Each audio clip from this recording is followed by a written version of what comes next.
നമസ്കാരം. National broadcasting news India Gulf റൗണ്ടപ്പിലേക്ക് സ്വാഗതം. അബുദാബിയിൽ ട്രാഫിക് നിയമലംഘനങ്ങൾക്കുള്ള ബ്ലാക്ക് പോയിന്റുകൾ കുറക്കാൻ അവസരമൊരുക്കി അബുദാബി പോലീസ്. ഗതാഗത വകുപ്പുമായി ചേർന്ന് നടത്തിയ പഠനത്തിന്റെ അടിസ്ഥാനത്തിലാണ് പുതിയ പദ്ധതി. ബ്ലാക്ക് പോയിന്റുകൾ കുറക്കുന്നതിന് ഡ്രൈവർമാർക്ക് 3 ഓപ്ഷനുകളുണ്ട്. ഗതാഗത സുരക്ഷാ പ്രോഗ്രാമിൽ പങ്കെടുക്കുക, നിയമലംഘനങ്ങൾ ഇല്ലാതിരിക്കുക, വാഹനം പിഴ കൂടാതെ സൂക്ഷിക്കുക. ദുബായിൽ സ്വർണ്ണവില കുതിച്ചുയരുന്നു. തിരിച്ചടിയായി മലയാളി പ്രവാസികൾക്ക്. ദുബായ് അന്താരാഷ്ട്ര വിപണിയിലെ സ്വർണ്ണവില വർധന ദുബായിലെ മലയാളി പ്രവാസികൾക്ക് തിരിച്ചടിയാകുന്നു. വിവാഹ ആവശ്യങ്ങൾക്കും മറ്റുമായി സ്വർണം വാങ്ങാൻ കാത്തിരിക്കുന്ന പ്രവാസികൾക്ക് വില വർധന വലിയ സാമ്പത്തിക ഭാരമുണ്ടാക്കുന്നു.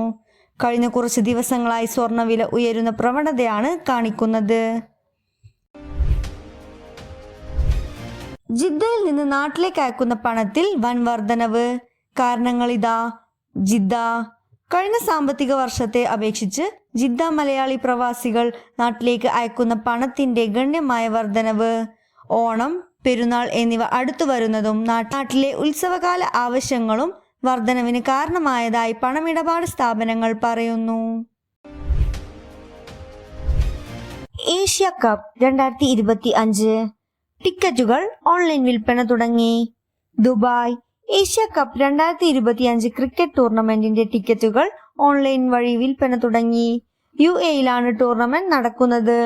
ഈ മാസം 15 മുതലാണ് ടിക്കറ്റ് വിൽപ്പന ആരംഭിച്ചത്. ഇന്ത്യൻ ടീമിന്റെ മത്സരങ്ങൾ നടക്കുന്ന സ്റ്റേഡിയങ്ങളിലേക്കുള്ള ടിക്കറ്റുകൾക്ക് വൻ ഡിമാൻഡാണ്. പാകിസ്ഥാൻ ഇന്ത്യ മത്സരങ്ങളുടെ ടിക്കറ്റുകൾ ഇതിനകം തന്നെ വിറ്റഴിഞ്ഞു. കൂടുതൽ അപ്ഡേറ്റ്സിനായി കാത്തിരിക്കുക. National broadcasting news India. നന്ദി.